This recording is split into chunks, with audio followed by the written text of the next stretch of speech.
অনেকক্ষণ হলো কাশপিয়া বসে আছে একটা বেঞ্চে। বৃষ্টির পানিতে ভিজে গায়ে জামাটাও লেপ্টে গেছে শরীরের সাথে। চারিদিকে অন্ধকার নেমে এসেছে অনেক আগেই। এবার যেন ভয় বাড়ছে কাশপিয়ার। ইয়াসকে কোথায় গিয়ে খুঁজবে সে? রাস্তার অপর প্রান্তে দাঁড়িয়ে আছে একটা কালো রঙের মার্সিডিজ কার। পেছনের সিটে বসে থাকা ইয়াস এক ধানে তাকিয়ে আছে কাশপিয়ার দিকে। এই মেয়ে ওর জন্য এত পাগল হলো কবে যে ভাইয়ের খোঁজে এসেছিল ওরই কাছে। সেই ভাইকে রেখে ইয়াসকে খুঁজতে ব্যস্ত সে। ঠান্ডায় কাঁপছে কাশপিয়া। এভাবে বেশিক্ষণ বৃষ্টির পানিতে ভিজলে জ্বর আসবে নির্ঘাত। এই ভেবে ইয়াস নামলো গাড়ি থেকে। দ্রুত এগিয়ে গেল কাশপিয়ার কাছে। সামনে কেউ দাঁড়িয়ে আছে বুঝতে পেরে মুখ তুলে তাকালো কাশপিয়া। দেখলো ইয়াস দাঁড়িয়ে আছে ওরই সামনে। বৃষ্টিতে ভিজে গেছে ওর পুরো শরীর। চুলগুলোও সব লেপ্টে গেছে কপালের সাথে। কাশপিয়া কথা না বলে কেবল দেখে যাচ্ছে ইয়াসকে। ইয়াসের ডাকে ধ্যান ভাঙলো কাশপিয়ার। উপমা! উঠে দাঁড়ালো কাশপিয়া। কান্না করে দিল হুট করেই। ক্রন্দনরত অবস্থাতেই বলল ইয়াসকে, আপনি কোথায় হারিয়ে যান? আমাকে কষ্ট দিতে ভালো লাগে, তাই না? কাশপিয়ার কথায় ইয়াস মুচকি হাসল। কথা না বাড়িয়ে কোলে তুলে নিল কাশপিয়াকে। পড়ে যাওয়ার ভয়ে কাশপিয়া আঁকড়ে ধরল ইয়াসের গলা। ঠান্ডায় কাঁপছে কাশপিয়া, তবুও জড়িয়ে ধরে রেখেছে ইয়াসকে। ওর দিকে কিছুক্ষণ তাকিয়ে ঠোঁট ছোঁয়ালো ইয়াসের ঠোঁটের সাথে। ইয়াস তো অবাক হলো কাশপিয়ার এরকম কাজে। এই মেয়ে হুঁশে আছে তো? এত ফাস্ট হলো কবে থেকে? ইয়াস ঠোঁট কামড়ে হাসল। ডাকলো কাশপিয়াকে। উপমা! সাথে সাথে জবাব এলো কাশপিয়ার থেকে। বলুন। ইয়াস কাশপিয়ার কানের কাছে গিয়ে ফিসফিস করে বলল, do you want my affection? Kashpia আবারও শক্ত করে জড়িয়ে ধরল ইয়াসকে। লজ্জায় মুখ লোকালো ইয়াসের বুকে। হাসল ইয়াস। কাশপিয়াকে নিজের কোল থেকে নামিয়ে বসালো পাশের সিটে। ড্রাইভিং সিটে তাকিয়ে একবার দেখে নিল। মনোযোগ দিয়ে ড্রাইভ করছে ওর ভোলাওয়ালা ড্রাইভার। এ ছেলে ক্যাবলাকান্ত, ভুলেও পিছনের দিকে তাকাবে না, এই বিশ্বাস ইয়াসে আছে। আর তাকালেও যায় আসে না কিছু। দেখলে দেখুক, বউকেই তো আদর করবে। ইয়াস তাকালো কাচুমাচু হয়ে বসে থাকা কাশপিয়ার দিকে। তারপর কাশপিয়ার পিঠে ভিজে চুলগুলো সরিয়ে দিল ইয়াস। জামার ফিতেটা খুলে দিয়ে চুমু দিল কাশপিয়ার পুরো পিঠে। ইয়াসের ঠোঁটে পড়শে বারবার কেঁপে উঠছে কাশপিয়া, কিন্তু বাধা দিচ্ছে না ইয়াসকে। ইয়াসেরও কেমন পাগল পাগল লাগছে এখন। নিজেকে সামলে নিয়ে ইয়াস ভেবেছিল কাশপিয়াকে রেখে আসবে কৌশিকের কাছে। তারপর কি যেন ভেবে ড্রাইভারকে গাড়িটা ঘুরিয়ে নিয়ে যেতে বলল ওর ফ্ল্যাটে। কাশপিয়াকে করে তুলে নিজের রুমে নিয়ে আসলো ইয়াস। তারপর কাশপিয়াকে বিছানায় ফেলে দিয়ে গায়ে থাকা ভিজে জামাটা খুলে দিল। কাশপিয়া নিবু নিবু চোখে তাকালো ইয়াসের দিকে। ইয়াসের কেমন অস্থির লাগছে। শার্টের বোতামে হাত চালাতে চালাতে এগিয়ে আসলো কাশপিয়ার কাছে। ইয়াসের মুখের গরম শ্বাস আছড়ে পড়ছে কাশপিয়ার চোখে মুখে। ইয়াস আলতো করে নিজের ঠোঁট ছোঁয়ালো কাশপিয়ার পুরো মুখে। কাশপিয়াও নিজে হাত বুলালো ইয়াসের ঘন চুলের মাঝে। ইয়াস ওর কানের কাছে এসে হিসিয়ে বলল তখন, ভেবে চিনতে আমাকে কাছে ডাকলে তো? কথা বলল না কাশপিয়া, জড়িয়ে ধরলো ইয়াসের গলা। ইয়াসও বুঝলো কাশপিয়াও যাচ্ছে ওকে। কিছু না ভেবেই আঁকড়ে ধরলো পিয়সি গোল সমত পাতলা ঠোঁট জোড়া। ইয়াসে হাতে স্পর্শ গভীর হচ্ছে। ঠোঁটের অবাধ্য ছোঁয়া পাগল করে দিচ্ছে ওকে। ইয়াস ঠোঁট ছেড়ে গলায় মুখ ডুবিয়ে দিল কাশপিয়ার। চুমুর জায়গায় কামড় পড়তেই ব্যথায় মৃত্যু আর্তনাদ করে উঠে বসল কাশপিয়া। আহ, লাগছে। ইয়াস তাকালো কাশপিয়ার মুখ পানে। ঠোঁটে আঙুল ছুঁয়ে দিয়ে বলল, তুমি তো আমাকে কাছে ডাকলে উপমা, এখন কান্না করলেও ছাড়বো না, সহ্য করে নাও। ঘন ঘন শ্বাস ফেলে অন্যদিকে মুখটা ঘুরিয়ে নিল কাশপিয়া। ইয়াস আবারও উন্মাদের মতো আচরণ করতে শুরু করলো। ঝাঁপিয়ে পড়ল কাশপিয়ার উপর। কাশপিয়াও আটকালো না ইয়াসকে। নিজেও সায় জানালো ওর পাগলামিতে। একটা সময় ইয়াসের বলিষ্ঠ দেহের চাপে চাপা পড়ল কাশপিয়ার ছোট্ট শরীরটা। পুরো রুমে নিস্তব্ধতা বিরাজ করছে। শোনা যাচ্ছে কেবল ইয়াস উপমার ঘন শ্বাস প্রশ্বাসের শব্দ। বাইরে বৃষ্টির প্রকোপ বেড়েছে। ঝড়ের তাণ্ডব চলছে প্রকৃতিতে। এদিকে বদ্ধ নিস্তব্ধ রুমটাতে এক হতে ব্যস্ত দুই ভালোবাসার মানুষ। বারবার ফোনে কল আসা বিরক্ত হচ্ছে ইয়াস। বাড়িতে কাছে রাখা ফোনটা হাতে তুলে মেঝেতে ছুঁড়ে ফেলতে যাবে, ঠিক তখনই দেখলো পরিচিত নাম্বার। কৌশিকের। তবে এত সময় ধরে লাগাতার কল দিয়ে যাচ্ছে ওর ফোনে। বেশি কিছু না ভেবে কলটা রিসিভ করলো ইয়াস।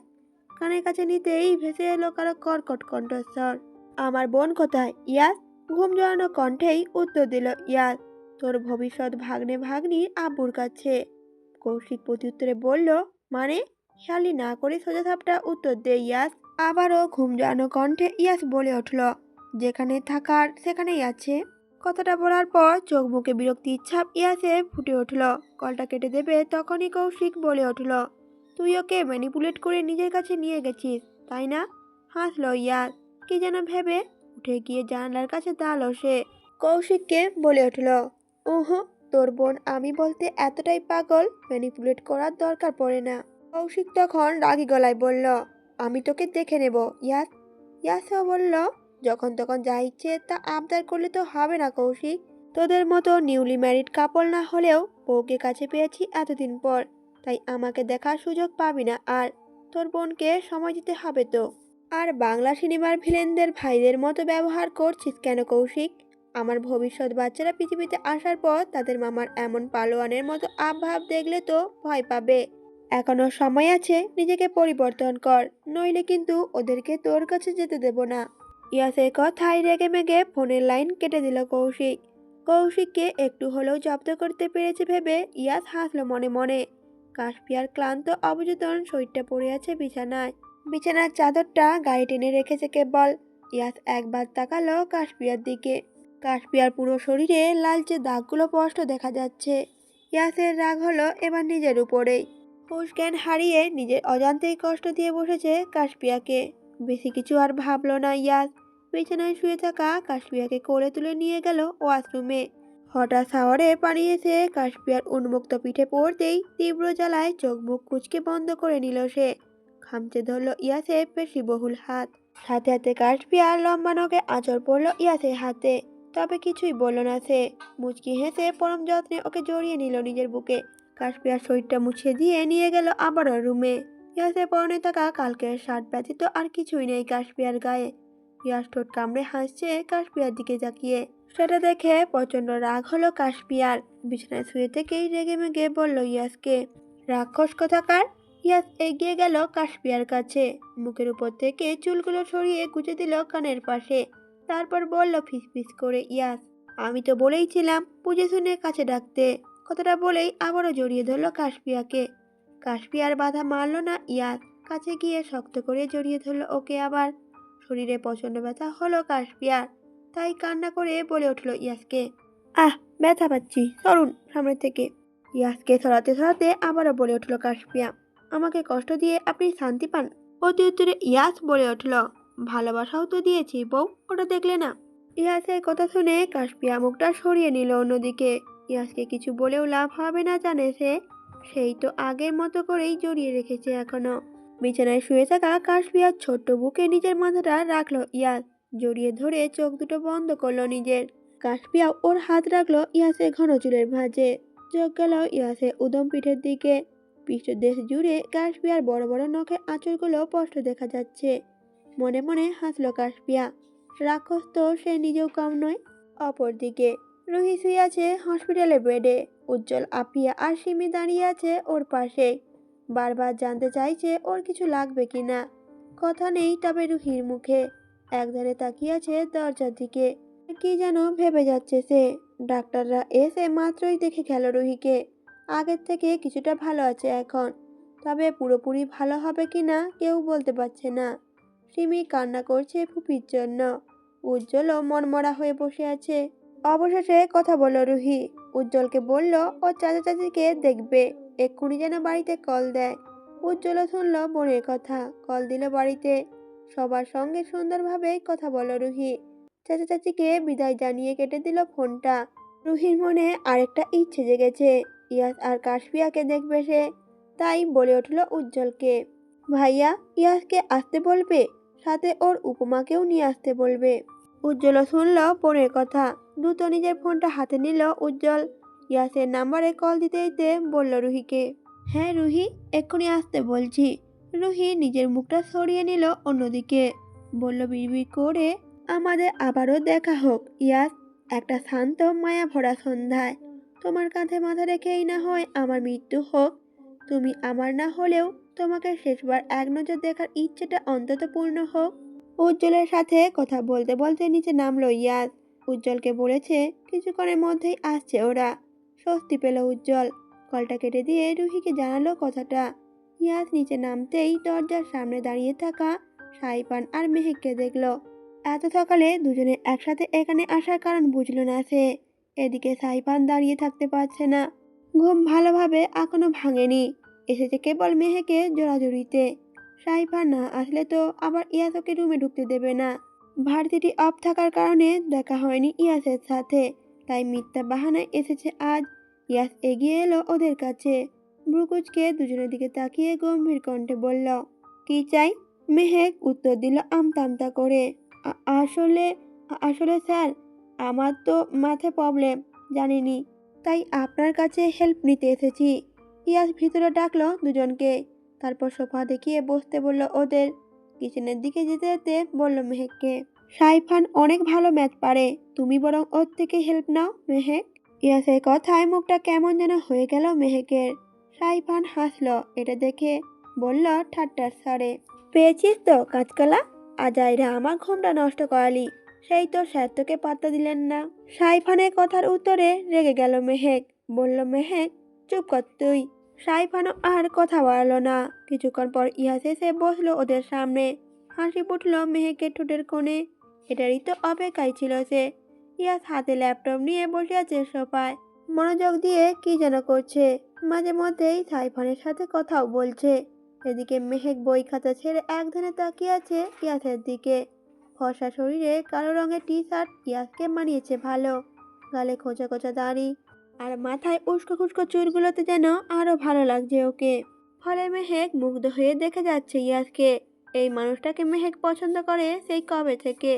কবে যে নিজের মনের কথা বলতে পারবে ইয়াসকে, সেই আশায় বসে আছে ও। কাশপিয়া এসেছে ড্রয়িং রুমে। আস্তে আস্তে এগিয়ে এসে দাঁড়িয়েছে ইয়াসের পাশে।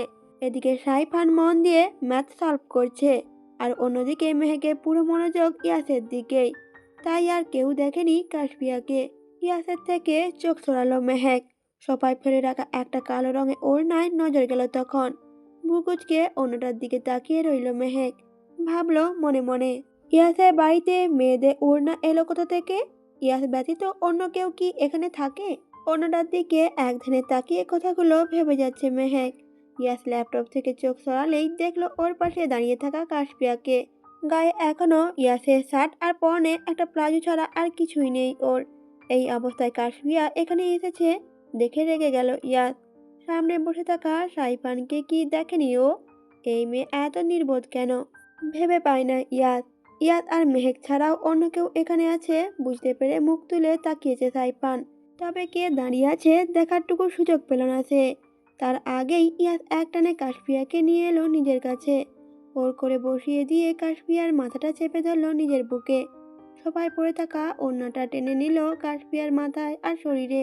কাশপিয়াও টু শব্দ করলো না। বিড়াল ছানার মতো ঘাপটি মেরে বসে রইল ইয়াসের কোলে। মেহেক আর সাইফান দুজনেই হাঁ করে তাকিয়ে আছে ইয়াসের দিকে। সাইফান আর মেহেকের প্রশ্নবোধক চাহনি দেখে ইয়াস বলল, অবাক হওয়ার কিছু নেই, she is my wife, you can leave now. সাথে সাথে মেহেকের মুখটা চুপসে গেল। ইয়াসের কথা শেষ না হতেই চোখে মুখে বিস্ময় নিয়ে বলল কেবল মেহেক, আপনি বিবাহিত স্যার? এসব কবে হলো? কাশপিয়া এমনিতেই রাগ হচ্ছে এই মেয়েটার উপর, তার মধ্যে আবারও করে বসেছে এমন প্রশ্ন। মেয়েটার মোটা মাথায় কি ঢুকছে না? কাশপিয়া ইয়াসের বউ বলেই তার কোলে চড়ে বসে আছে এতক্ষণ ধরে। ইয়াসের থেকে নিজেকে ছাড়িয়ে নিয়েছে কাশপিয়া। এদিকে সেদিকে তাকিয়ে কি যেন খুঁজলো। সেন্টার টেবিলের দিকে চোখ দিতে মিষ্টি পেটে রাখা কাঁটা চামচটা নজরে এলো ওর। কাশপিয়া ওটা হাতে তুলে নিয়ে রেগে মেগে মেহেকের দিকে এগিয়ে এসে বলল, এই মেয়ে, তখন থেকে আমার বড়ের দিকে ওভাবে তাকিয়ে আছো কেন? সমস্যা কি তোমার? চোখ দুটো গেলে দেবো একদম। কাশপিয়ার কাজে হতভম্ব বনে গেল মেহেক। ইয়াসও মাথায় হাত ঠেকিয়ে বসে আছে আগের মতো করেই। ভয়ে কিছুটা পিছিয়ে গেল মেহেক। ভ্রুকুচকে কাশপিয়ার দিকে তাকিয়ে বলল সে, ম্যানারলেস মেয়ে, বয়সে আমি তোমার থেকে বড় হব, কার সাথে কিভাবে কথা বলতে হয় জানো না? সাথে সাথে কাশপিয়াও উত্তর দিল, সে তুমি বড় হও আর ছোট, আমার হাজবেন্ডের দিকে বারবার তাকাবে কেন? প্রতি উত্তরে মেহেকও বলল, বিকজ আই লাভ হিম। সবাই বসে থাকা ইয়াস ভ্রুকুচকে তাকিয়েছে মেহেকের দিকে। কাশপিয়াও যে রেগে গেছে বুঝতে বাকি নেই ওর। কাশপিয়া কিছু বলবে তখনই বলে উঠল ইয়াস।